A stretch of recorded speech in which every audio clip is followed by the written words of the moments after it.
Hi guys, and welcome back to Heart and Soul. It's a show where we dive into love, life, and laughter. And with us today we have an amazing couple. Before we go into them, it's your host Rachel Gitao, aka Pikana Rach. Don't forget to follow us on our social media platforms, KBC Channel 1 X, Instagram, and KBC Digital KBC. And on my social media platforms, Pikana Rach, YouTube, Instagram, X, and TikTok.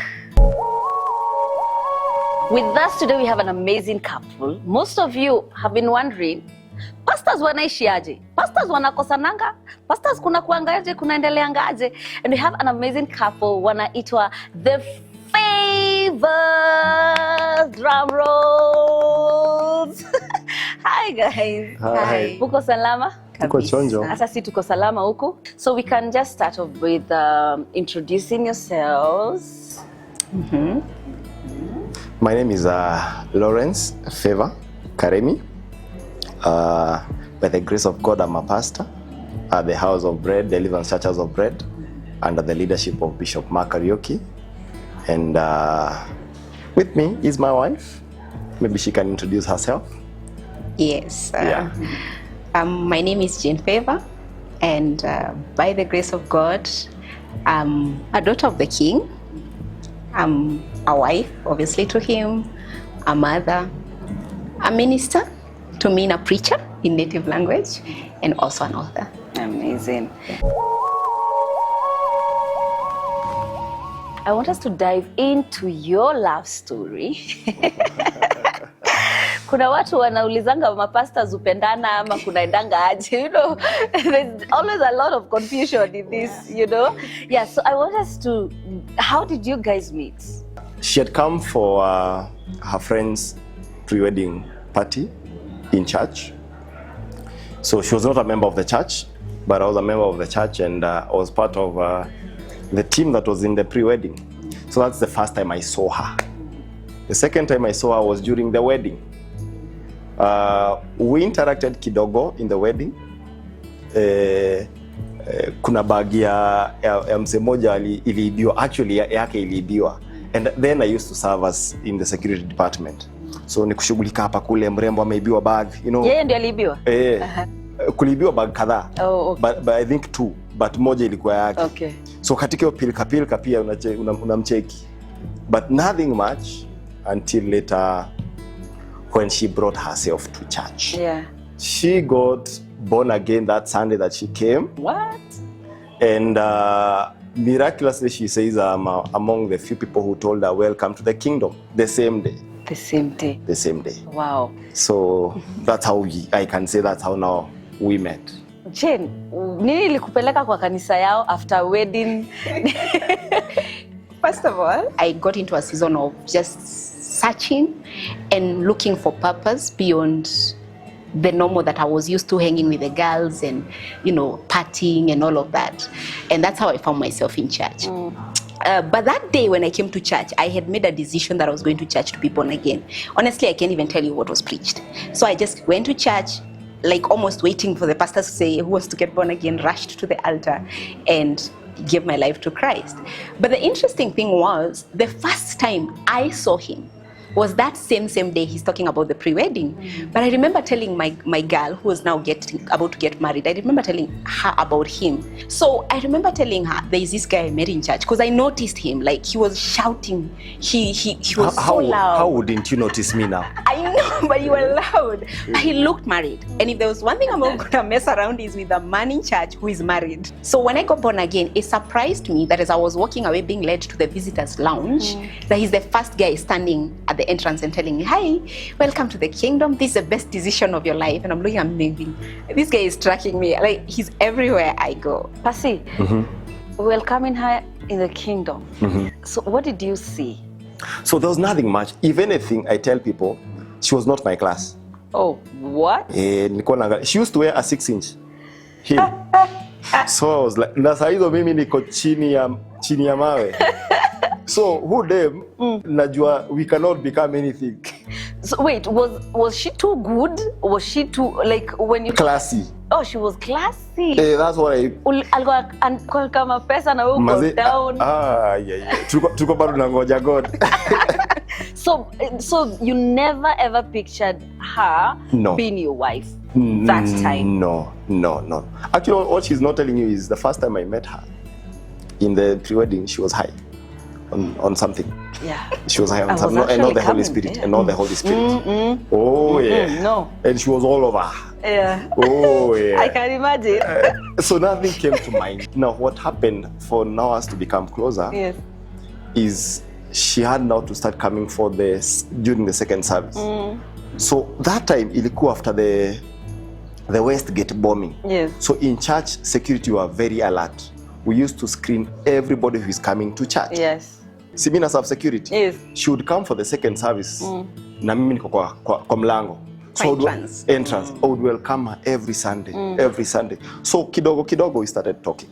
So all this time welcome nothing. Nothing. Nothing at all. Nothing at all. Hata auskia ta. Except the lingering handshake. No, I would he would just shake my hand so passionately. Oh yes. Oh, welcome. But hiyo haikuwa na anything. Nothing. Nothing. Nothing. I was as clear as cotton. Unajua kuna watu walimjua akiwa pasi. Hata followers wenyu. Hata followers wenyu wanajua pasi akiwa pasi Jane. Oh yes. Yeah. We want to know who was Jane before she was born again, because God have mercy. I was very much into being a woman of substance. I think that's what I would put it to be. And to me, a woman of substance, as I'd been raised, was to be a woman who depends on herself, was to be a woman who can handle her business. And independent. So if I'm going to a club, I have better been able to pay my own wine. Oh, wow. Because if you're going to approach me, it's not for the wine. Now I see the class. Yeah. Now I've seen it. Yes. Even my dressing, like I would dress for me, not for anybody. And I believed in myself. I had no issues with myself back then. I was sure of, I can handle myself. If I go on a date and I don't like you, I don't have to commit to anything because I don't need anything from you after all. Oh, wow. So I was good at dating, never at relationships. And I also started taking some weed here and there. Oh, God help me if my mother watches this program. Weed? Yes. Ulikuwa unapiga? Yeah, kiasi tu. Watu hawajakoya ndio hawa. Ndio hawa? Come on. That time? Yes, not much, just a little, like just for the high. And for me being an intellectual, it was more like heightening my imaginations. It's never for anything else. But it doesn't change the fact that that was the enemy calling me home. Oh, wow. Had I continued that way, only God knows where I would have ended up. So when I made a decision to be in church, I was in church. Basi. Kadem ndio yako, kavekam. At what point did you start talking? Like at what time did you start feeling some sort of way? Still nothing is coming up. Okay. But I was a youth leader. Ulikuwa mgumu. So in me being a youth leader, I realized this girl is, why not invite her for one of our youth meetings? And I would encourage her. So now she has come to the youth meeting. She's new in church. Hajui mtu. So the only thing is to hang around mse mwenye anajua. Who is you? Who is me? So after the program imeisha, we would chat kidogo. Now that's actually in the youth meetings. Now when I started inviting her, that's when now we started chatting. But kidogo something had developed. I started looking for her kwa Facebook. That is the time when Facebook was Facebook. Yes. So because we started talking, so namtafuta Facebook, and then I found her in Facebook. Then something funny happened in one of these conversations after the Bible study. Usually it's called Around the Altar Bible Study on Fridays. So we started off talking books. So she talked about a book. And I told her, come and give me that book. She's described a book, and I asked her to bring me the book. And she brought the book, which I've never read up to today, I have to confess.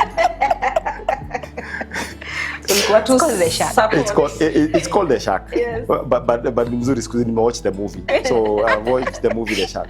So that book became like the bond. Then hiyo time ilikuwa time ya the digital cameras. So in our talking, alikuwa kuna function anaenda, and I had the camera. So akaniomba my digital small digital camera. So I lent her the camera.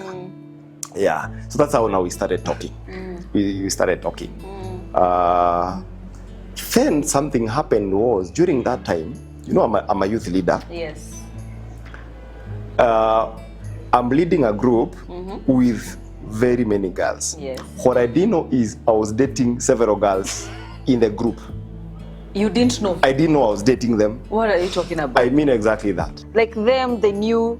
They knew they were dating me, but I didn't know I was dating them. Oh. I would just make a random compliment here and there, and then a girl would be like, oh, yeah. My God. So I didn't know. I didn't know. Actually, it's a few of my male friends who told me. Tufike mahali ulianza kusikia something. Actually, there is no place I ever felt something. What happened was, this might sound cliche for many. I was praying in church in a morning devotion. And when I'm praying in church, I had God give me a wedding date. Was it like a, now your wedding will be? No. It was not an audible voice. It was a conviction, yes. a voice in conviction, so loud. And I was like, no, God, it can't be. It was like a date, like a this date. Okay. It gave me a wedding date. So I stood there and I froze for a moment. Then I told God, if it is you, I want that day to be on a Saturday. So I took my phone, looked at the date. It was on a Saturday. Oh, wow. My wedding date at the day God gave me was my birthday. So I was to celebrate my birthday and my wedding. Now hapa ndio shida inakam. From the day naomba to the day ni 9 months. Na una dem? Na sina dem.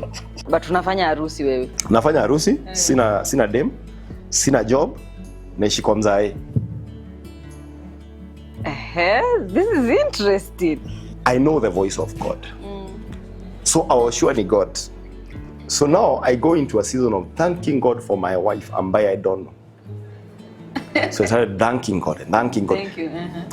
So the following day on Sunday, tuko hapo nje ya church and a certain lady comes and is like, kuna tunataka kushow, lakini sijui utaichukuliaje nini. Kaambia tu niambie tu. So the lady tells me, God amemshow nimekuwa faithful kwa God na God atakuwa faithful kwangu. In less than 1 year I'll be married. So na hujashare ile story. Sijashare hiyo story. Okay. So udem ni confirmation. Kitu kingine alisema, akasema then God is saying don't look far. She's close. Hapo tu. Ako hapa tu. When she finished that statement, I turned. I now saw her. Yes. Alafu, Jen, at this time, what is going on? Unfeel? No, I'm not, because the first time I saw him, he used to wear a ring.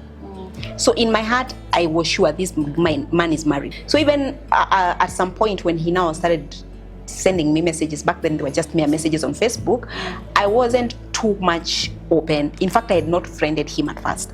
But later, I was so bold, I asked my friend, the one who had gotten married, that guy has been sending me a friend request. And she told me, that guy is not married.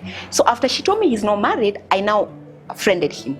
But I wasn't too excited, as in the prospect of thinking he's going to be my husband was not on the table. And I would always remind God, remember, God, you're choosing for me. You're choosing for me. So when now after he saw me that day, he would later talk to me.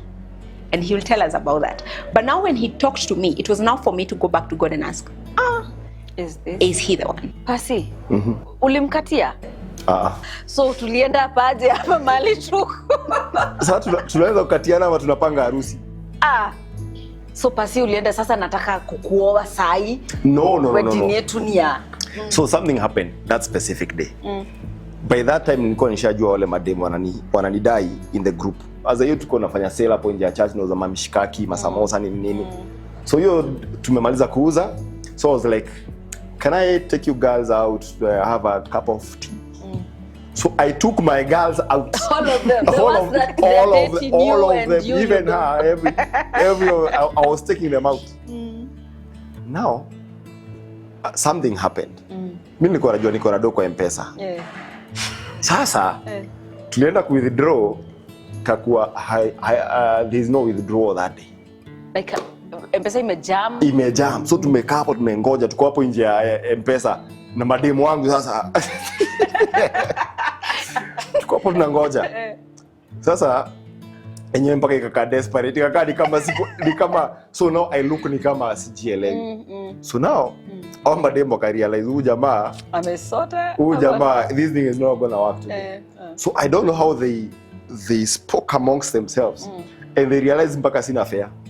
So they did. We didn't speak. What happened? The girls didn't want to leave you even if you didn't have money. Yeah. They just wanted to spend time with you. There were like 4 girls, 5 including myself. So me, I saw this situation is desperate. So I went into my wallet, gave you money for fare, and nikajikata. Nikakuacha na mademu wako. I don't know what you guys did. Actually, I think now after they saw nimepatiwa do, they also gave me some money. Nilichangiwa do. Then I went home. But then something stuck. I had learned something about the mystery of a new note. Yes. So bado natafuta signs. They all gave me money, but she's the only one who gave me a new note. When you want to give hata sadaka, uko na so unataka kutoa so moja, but uko na so mpya na ingine mzee. If you put ile mzee kwa sadaka, yes, in value they are the same, but to God they are not of the same value, because you've kept the best for yourself. So she gave me the new note. Then I was like, bado mambo in a line. So now I went to a season of now thanking God. Nimeshajua wife ni huyu. Sasa siku ni swali ni nitamwambia aje, nitamwambia lini. So ulimwambia aje? So we were to meet on Friday, the next Friday. I told her we meet. Yes, we are now to meet. Like I want you, okay. Yes, that was like a first date? It was supposed to be. Oh. It was supposed to be. It never happened. You're so mysterious. That day nikaitwa na my leader wa security. Truck ya church ilikuwa inaenda evangelism Kiambu. So I was to go with the truck. So nikampigia nikamwambia sitakuwa but tupatane kwa kesha. Kesha nitakuwa. So tukaenda Kiambu, tukachapa hiyo road show, tukamaliza. Then in the evening I came back. So tukakuwa kwa kesha. So kesha ikaisha. When now the kesha imeisha at 4, we now sat down. Now sikukatia udem. What I did was I gave her the story of my life. From when I was born, my mistakes, my failures, the girls I've been with, the weed I've smoked and the beer I've taken. Pasi. Yes. Wait. Pia umesmoke na kunini? Hatukutoka mbinguni, we didn't fall from heaven. Yes. Then I threw the bomb. I want to marry you. Then you come show. Don't tell me yes now. Go think about it, pray about it. Tanyambia. Okay. So Jen, jamaa amekwambia I want to marry you. Yeah. So what is in your mind? He's crazy. Of course. This man is out of his mind. After all you've unloaded on me, after all the girls you've dated, after all the heartache you've caused, you want to marry me? And I was thinking to myself, but at the same time, I had never experienced that level of honesty. Yeah. I mean, guys were always trying to act perfect around me. I found that to be so refreshing, and it caught my attention. I was so tired, so he took me to the stage. I used to live in Umo. I boarded them at 3 in Kaingia home. Then I was sleeping on the couch. As I'm lying down there, this cartoon comes. This is the most interesting part. I'm newly born again. I'm not even that deep yet. He's talking of God speaking to him in a manner that of conviction. Me, God comes to me in a cartoon. And that day, I remember I'm just sitting and I'm watching this cartoon of Rebecca. Like Rebecca, this guy, this servant is saying, oh my Lord, may you give me favor. The first woman I see, may she give my camels water. And I'm looking at it and I'm thinking, okay. And the guy goes to Rebecca, takes Rebecca home, talks to the parents. And when Rebecca is asked, she says, yes, my Lord, I will go with you. And I thought, that's not right. You don't know the guy. Kwanza Rebecca's story is so bad. She doesn't even know whether the guy is ugly, whether he's grouchy, whether he's old. All she said was, yes, I'll go. Yeah. And God quickened me to the story I had given him in my prayers. I had petitioned him that I don't want to date. And I want you to choose for me a husband. So the fact that he did it that way was a confirmation I needed to know that it was God. Because I wasn't looking to date. And in that moment, I heard Rebecca say, yes, I will go with you. And I knew in that moment that God was telling me that this is the guy. And it was so scary for me because it was something I was not used to. But I also knew that I had to be obedient to that voice. And being a classy woman, as would describe me, I was also afraid of looking too easy. Like he says, I'll marry you. He's never even spent some money on you. And he wants to marry you. I was also afraid of coming up to be too easy. But then I thought to myself, who will I trust? Will I trust my own ways or will I trust God? And I remember thinking to myself, I'll trust God. When we met now on Sunday after church, I told him yes. But now I started asking some really hard questions. Because I was newly born again. The ways of the world were still very fresh in my mind. So I was also scared. But I was also bold enough to say, why not? Let's try. Now that's when we started dating. How long did you date? He told me that the wedding date is when it was 6 months too. So what happened is we used to meet every day. From now that moment, we would meet every day. Oh, guys, this is a very interesting story from the Favours. We are going deep into it after this break. Welcome back. This is still Heart and Soul, and we have a very interesting story on our set today about this amazing couple.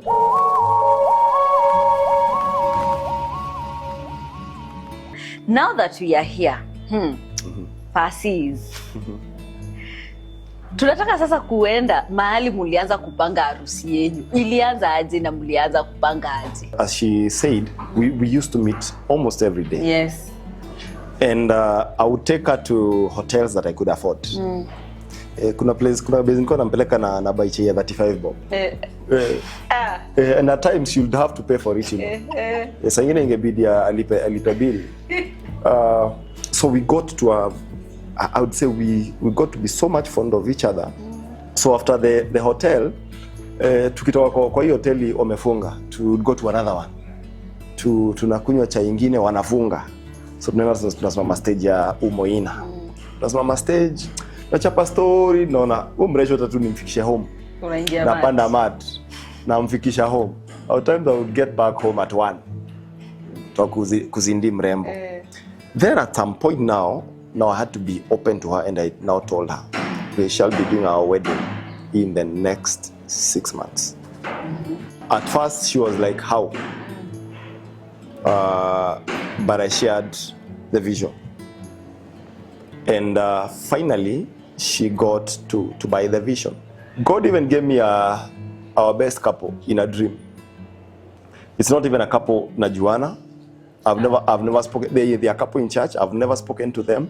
And so now the next thing is nenda Russia. So they are lazima involve wazazi. Now the story is nilikuwa nishapelekea dad msichana mwingine.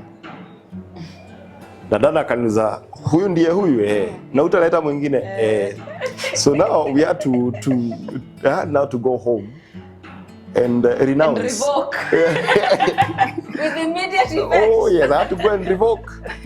And I remember that evening, I think it was me, mom, dad, and our firstborn sister, I think, and fourthborn sister. Mzee amenisikiza, madhe alijam. Wacha. Mama hiyo story iko muingia. Na so akina madhe walikuwa wanampenda. Ude anajulikana home. Tumeshaenda na functions za home. Kuna time mpaka nilikuwa msik, akakam kunicheki. So anajulikana home. So madhe anajam juu. Unawezaje fanya kitu kama hiyo? Madhe hiyo story mwingi. Madhe alikuwa anangoja tu kuambiwa tarehe. Ya harusi. Ya harusi na. So but dad, me, I was focused on my dad, not on mom and everybody else. I was so much focused on dad because I knew. Undio bazenga. Yes. Then my dad is my support system. He's a great friend of mine. So dad alinisikiza, akanifeel. Akasema niyo tu. Uliwashoaje? So uliwaambia manzesa mimi nimefeel. Ndem ni Mr. Muo, actually nimemtoka. So mimi nimekam kurevoke na kwa sababu dad ulishani bless na ukaniuliza kama nitaleta mwingine, nikasema sitaleta mwingine. Sasa time ikifika nitaleta mwingine. At one point did mom accept that you're not now marrying the other one? You know, they are both my parents. I'm a last born. She's also a last born. And we are the kind of last borns. There's a big gap ya mwenye tunafuata. I think mine is 9 years, high is 7 years. Oh wow. Yeah. So nimekaa na wazazi najua kuwa decode. So I knew mom place ameingia sitamdecode peke yangu. But what I want is to first focus and major on dad. Yes. Dad akishakubali tutashughulikia madhe tukiendaga. So dad akakubali and gave me his blessings na akasema ni sawa kijana yangu. So madhe yako shika upande tu but yuko sure. Bora kama mzae amekubali. It's all right. I know wewe takusort tu. So he came back to Nairobi. My dad alikuwa sha retire lakini bado naishi kwa keja yake Nairobi. But ashaenda shags. So what happened was that Christmas they came this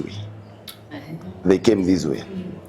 So hapo sasa I think it's now after 2 months naenda kuambia mom, nikamwambia sasa everything is running so fast. Yes. Ambia in the next 6 months nafanya harusi. Hey, madhe wacha hive tena. Ukaamsha ile? Nikaamsha the oh my god. The ghosts they had to rise again. Yes. So my mom was so angry. Sema hakuna harusi unafanya. I was so young by the way. Wait, what do you mean hakuna harusi unafanya? Those are her words. Hakuna harusi unafanya. Because number one, naishi kwa hao yao. Sina job.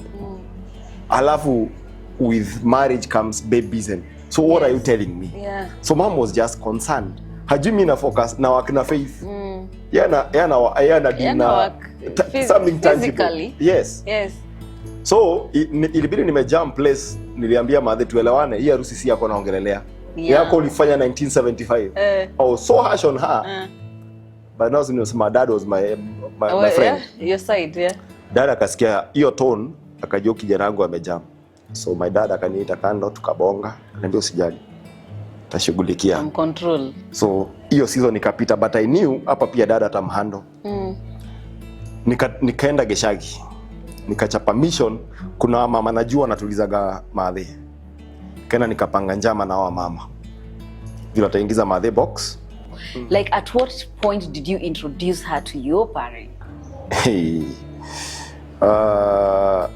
By the time I introduced her to my parents, if I'm not so wrong, they saw her during the rush.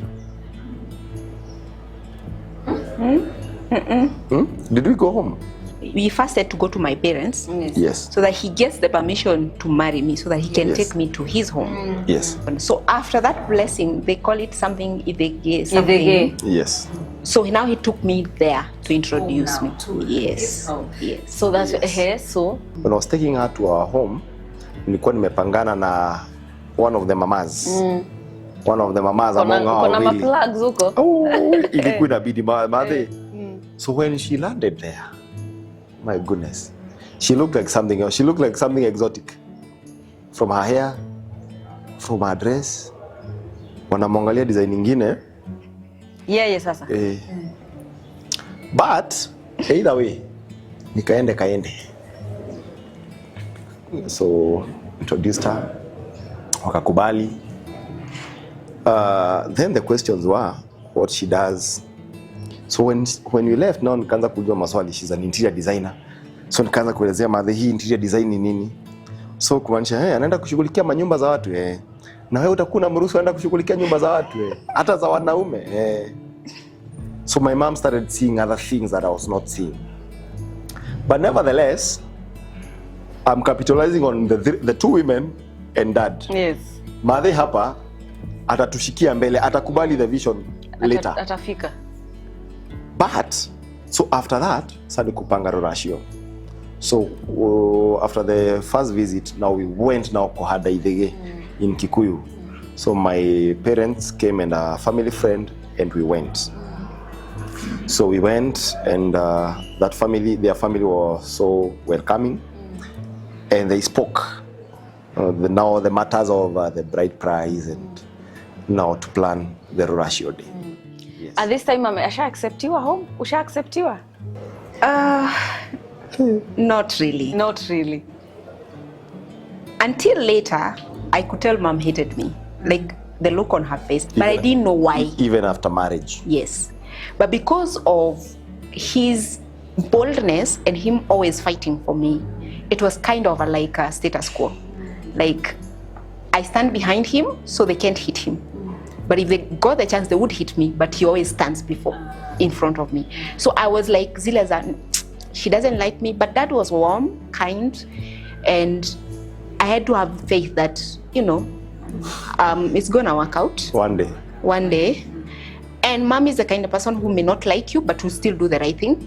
Like, she will hate you, not hate you. She will look like she hates you and then feed you, So I was like conflicted. Like, she's still serving me, but ataka huko. She wasn't even talking on that day. It was really sad. So me, I went into the marriage knowing I may never really feel warm in their home. But he kept saying this, you're not marrying my family. You're not marrying my family. You're marrying me, which is not really true. But, as a young girl, I was like, yeah, it's true. I'm marrying you. And he said, don't worry about my family. That is my father's family. Let us make our own family. So that gave me comfort. So let's jump into the planning of the wedding. So what happened was, when we started planning the wedding, 3 months to our wedding, I got a job. I got a job. Now this job, I used to work from 6:30 to 6:30 in the evening, every day. On off days? With an off day of 2 days after 2 months. So now it made the wedding planning very crazy. Yes. Even the Rurashio issues had to kuomba ruhusa nini. But what I had a real support system from the youth and also from my best man. So the youth ndio wali pledge na harusi ikafanywa. We did a $500,000 wedding. Oh wow. And I always say it was a God's project. So kwa hiyo do yangu hapo ilikuwa 10,000. For 90? Not even a tithe. That time ya wedding, ulikuwa unafeel aje? It was really emotionally confusing. I've been a loner all my life. But my greatest emotional turmoil was believing. I'm a woman who is, I was as an interior decorator and an accountant, and also a recent believer. I didn't know that language of your trust in God. Me, I was like, what do you have? Yeah. Put it on the table. How can you do a wedding without money? So I was really on edge. I was always wondering, this man, how does he live his life? But a little later, I started seeing these guys are really invested. Like the young people will come up, they'll come up with money. Along the way, my best lady sat me down and told me, don't worry about your wedding gown. It's taken care of. Along the way, my dad did something for us. Things just started working together. And that really comforted me. And there wasn't a lot of obstacles in the planning of the wedding. So even at the wedding day, some bills had to be paid that day from the gifts that we were given. But by the grace of God, we walked away from the ground without any debt. But it was really hard. And also sometimes confusing because he was so really invested. He was so excited. He cried on our wedding day. Can you imagine? He cried. Did you have to say that? Yes, I had Yes, to. we had to hear that. Like for real? He cried on his own. He was such a romantic. I'm thinking to myself, oh my God, this guy is such a romantic. Yeah. So that was good. That was good. And to this day, I have to admit that he's still the greatest champion for marriage. Oh. Even between us two. Wow. He's still the greatest champion for marriage.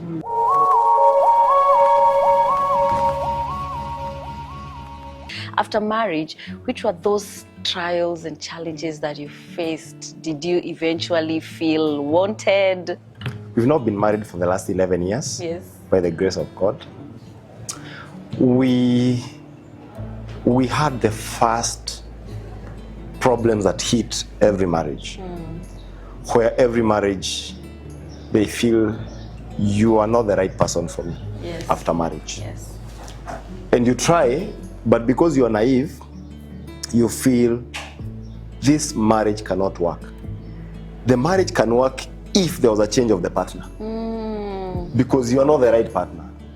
And you felt that? Oh, we reached that place. Both? Oh yes, we reached that. So you started doubting God at some point? Oh yeah. Oh, He spoke, but right now you're like, you spoke, but I didn't hear right because maybe it wasn't. Because umezoea to God mzuri and provide and nini, but you do not know that you have to reach a place of maturing.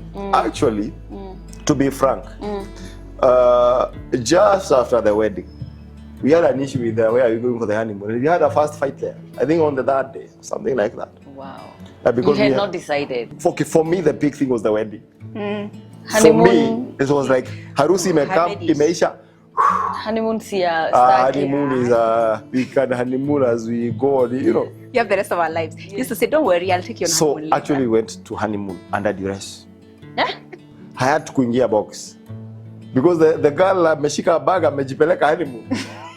Mulienda honeymoon wapi? No, we just went to the coast. But nimshikia kwa njia kiendaga. Akijipeleka. Ndio ulikuwa unataka kujipeleka? Tunaenda jipeleka. Like I told you, see, I was Miss Independent. Yes. I was like, you're not going to take me. I'm doing this by myself. I'm doing this marriage and honeymoon alone. Okay. Yeah. It was bad. Now we sorted, we went to Mombasa, and then the real issues of life. Another real issue came. It's just an issue of misunderstanding. And you see, she's a last born, I'm a last born. Tumezoea kufanya vitu. So sasa hapa, I'm expecting the kind of woman I've grown up seeing a wife is supposed to do. Naye ajui hizo vitu. I get. Yeye ni baby girl. Yeye ni baby girl. So we got into real issues that kambia sisi tumeokoka. Hii kitu tuachane nayo. So we go to the pastor. Tulishikanishwa church. We separate in church. Wait, after how long again? I think it was 6 months. Yeah, 6 months. 6 months you had already Yes. thought of separating, let's do away with this marriage. It was that bad. Oh yeah. So we came to our bishop.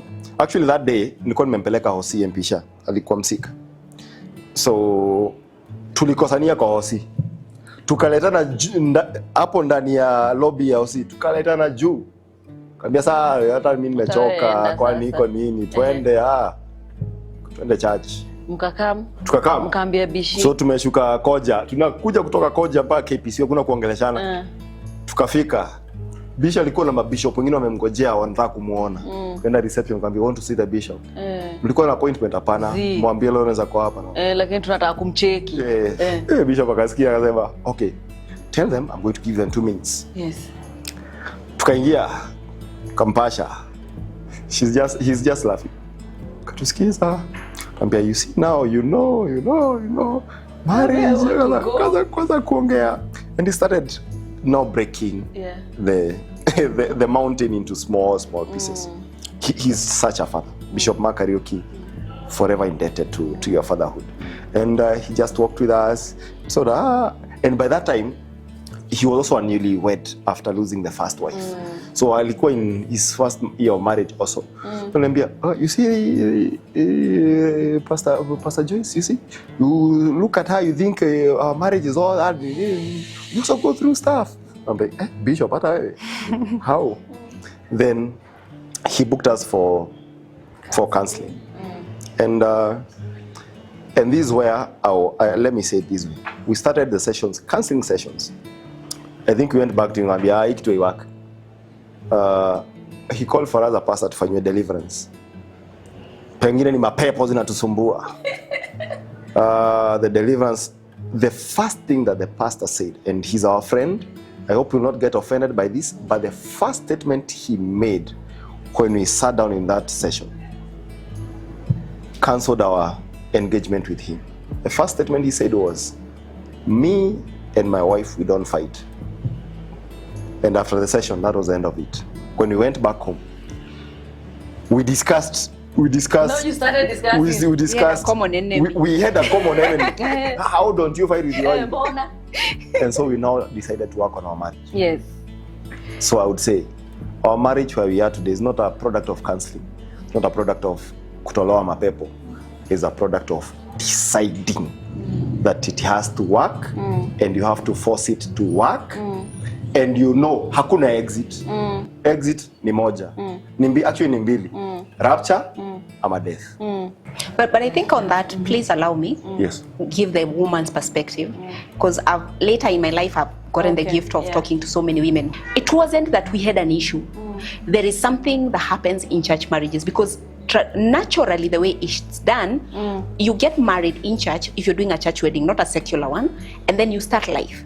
You've never seen this guy without a shirt. You've never seen this guy in his lazy mode. He's always in a suit, always in a dating setup.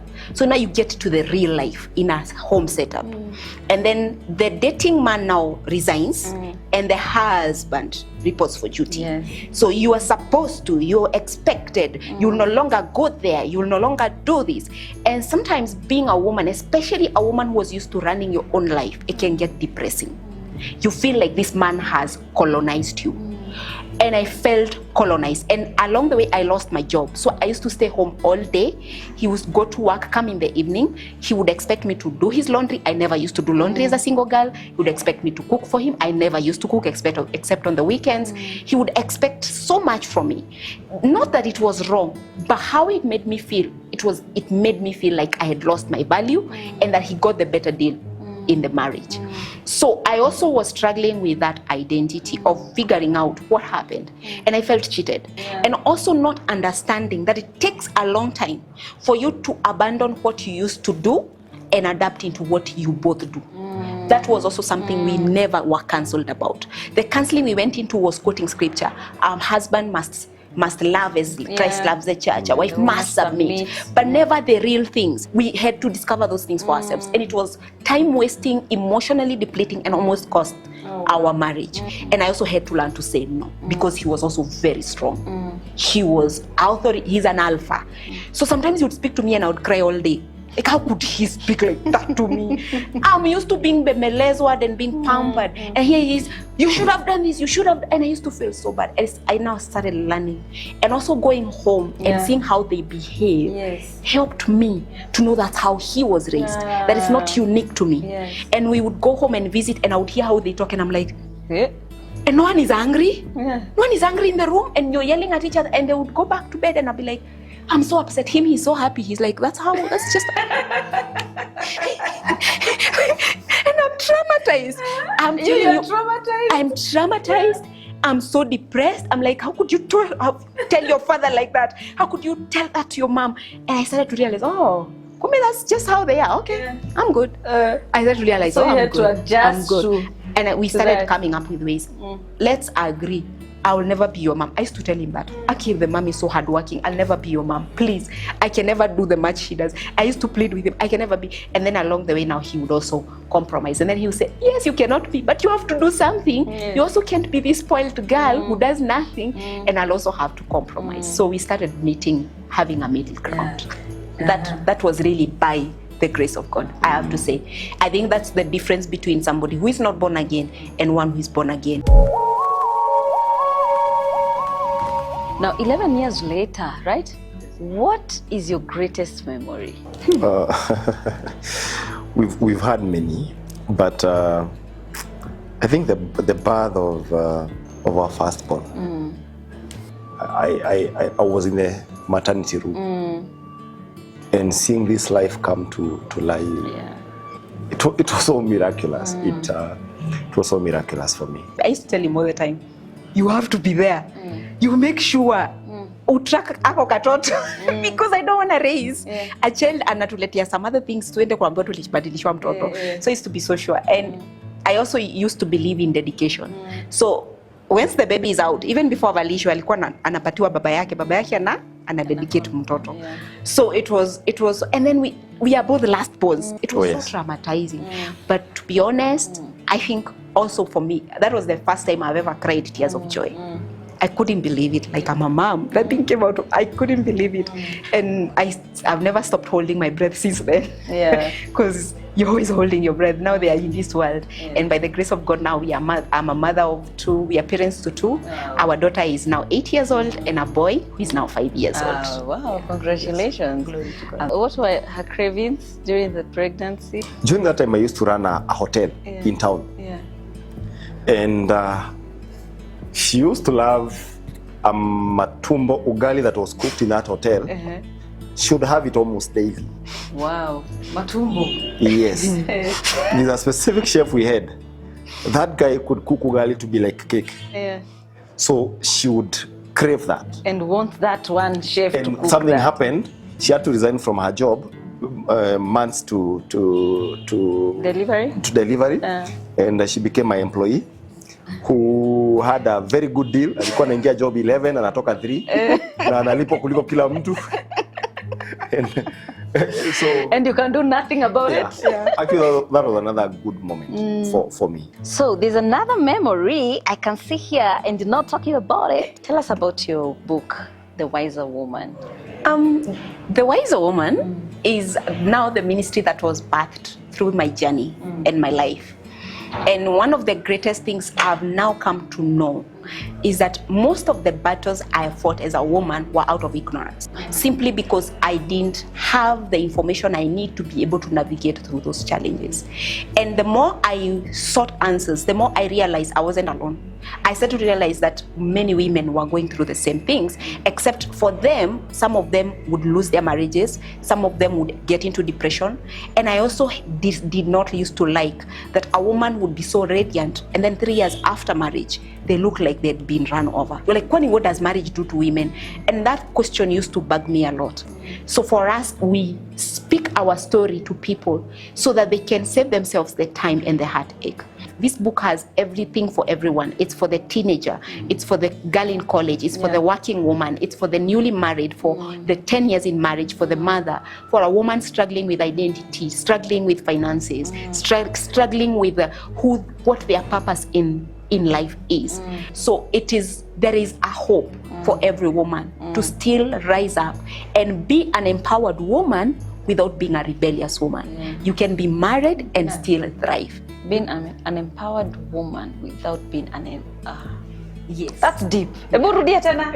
You can be an empowered woman without being a Miss Independent. Yeah, it doesn't matter what kind of power that you might have as a woman. You can still be that and still be in a marriage that is functioning and still be a woman who can submit to an authority, because submission is not absence of power, it's just power under authority. So that's what The Wiser Woman is about. It's about saving a woman time. So I want us to go to our next interesting segment. Ooh, it's an interesting one.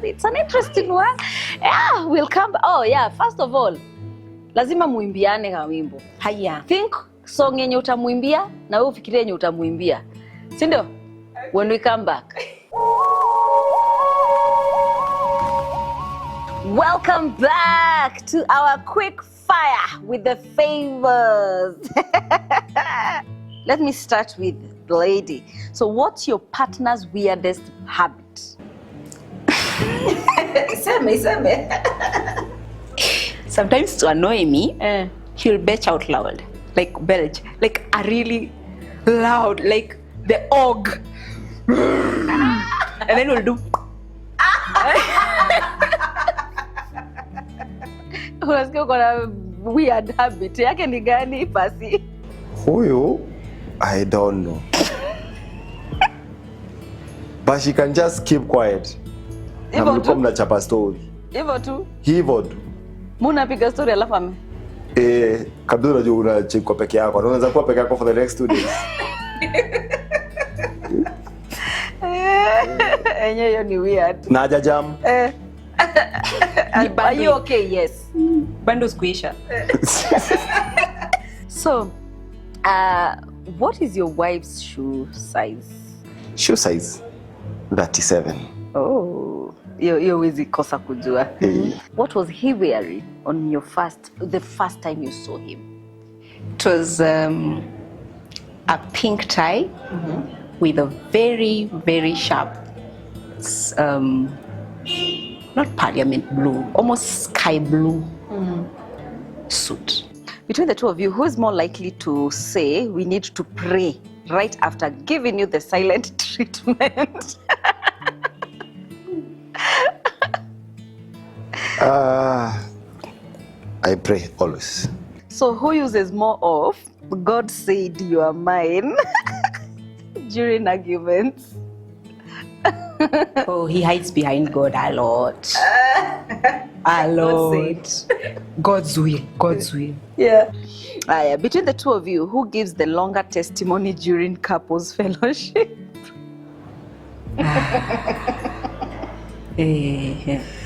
I give the testimony. I give even her testimonies. Yeah. Wow. Who is the Holy Spirit of the house, always correcting the other? The assistant. The assistant Jesus. Assistant Jesus. You are truly. You are truly. So between the two of you, who is most likely to fall asleep during online service? Oh my goodness, this is a good day. Who is It's him.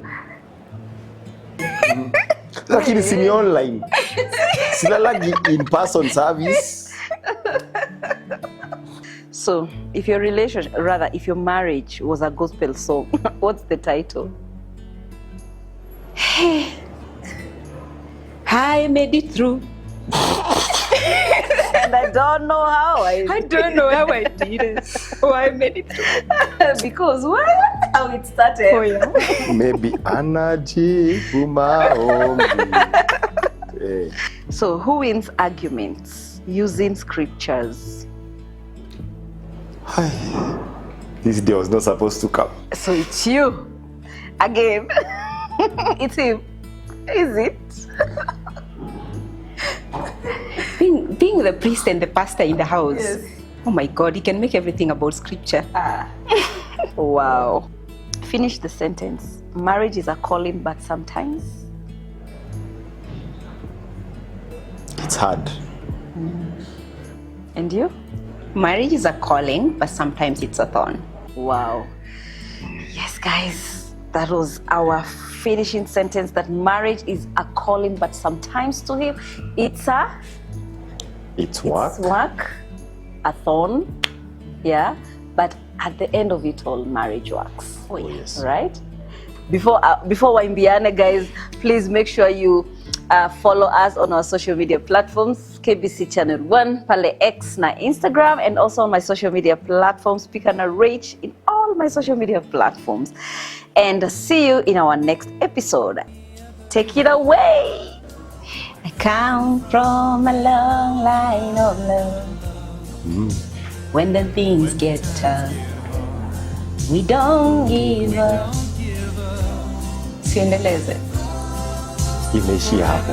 No, it doesn't end there. Wimbo ni yako.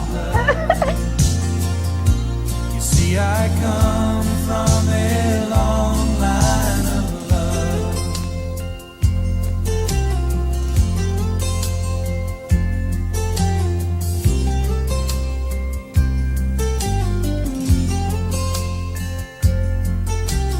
Years went by and we had a son. Now he thinks that he's found someone for him, and they're planning a wedding.